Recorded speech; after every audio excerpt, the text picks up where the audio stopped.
nini? Nakwambia jambo ni hili, jambo ni 360 brand. Wewe kama wewe unakuandalia usiku wa biskali, na hapa niko na biskali. Mtoto wangu vipi? Niko poa. Ana mtoto umetala dada. Kabisa. Enjoy nini unapendeza? Kabisa. Sasa kupendeza ndio yenyewe sasa. Umeona na kabisa. Sasa mama, tunazungumzia usiku wa biskali na wewe ni biskali. Unazungumziaje usiku wa biskali? Nafahamu sana kukutana usiku wa biskali kwa sababu unafanya watu yaani kukutana na watu mbalimbali, unawafanya pia biskali wajivunie zaidi. Nafurahi sana. Una jambo gani la kuwaeleza biskali kama wewe kwamba ile siku waje vipi yani? Kiukweli wapendeze, wapendeze pia wajiamini kama mabiskali.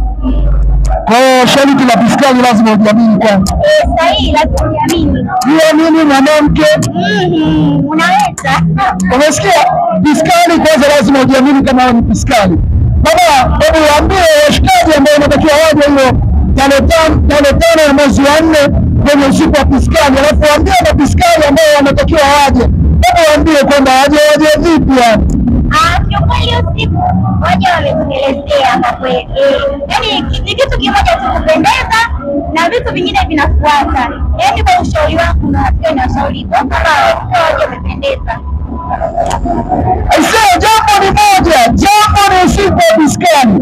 Pendeza, tukutane tarehe 5 ya usiku wa biskali season 2 eneo la White House. Chukua hiyo itakusaidia.